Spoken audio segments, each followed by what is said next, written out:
guys, meron tayong Cherry Tigos 7 Pro. Ito ay mayroong preventive maintenance. So sinisiwil natin guys. So kita nyo meron kabel sa engine bay nya.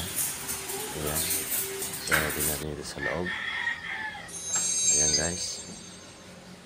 So hindi pa naabot yung kanyang preventive maintenance, pero naabot na yung kanyang mileage.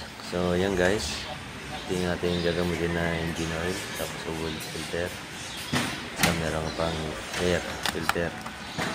Ayan guys, sa original niya para sa Cherry na oil filter.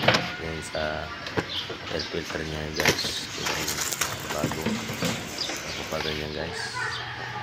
Ayan, kailangan nyo mag-change oil, i-open muna yan guys para lahat ay tuloy yung engine oil niya doon sa crankcase. So mga basic lang po yan guys sa pag-change oil. So hindi ko na pinakita kung paano engine oil niya sa crankcase at sa oil filter. So basic lang po yan guys. So marami na ito yung mga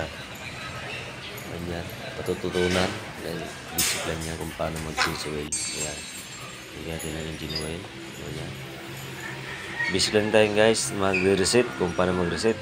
Ayan o, punta lang tayo sa driving. Ayan, so pindutin natin okay. Ayan, yung ating mileage dapat maabot pa sa ano yan, pero hindi natin guys. So kailangan natin i-reset yan ng 10,000.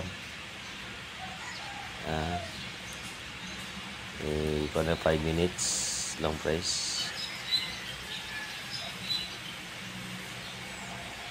Ayan, lumabas na guys, kita nyo. Okay na, lumabas na guys. So resetin naman natin yan, 5 minutes, 5 seconds.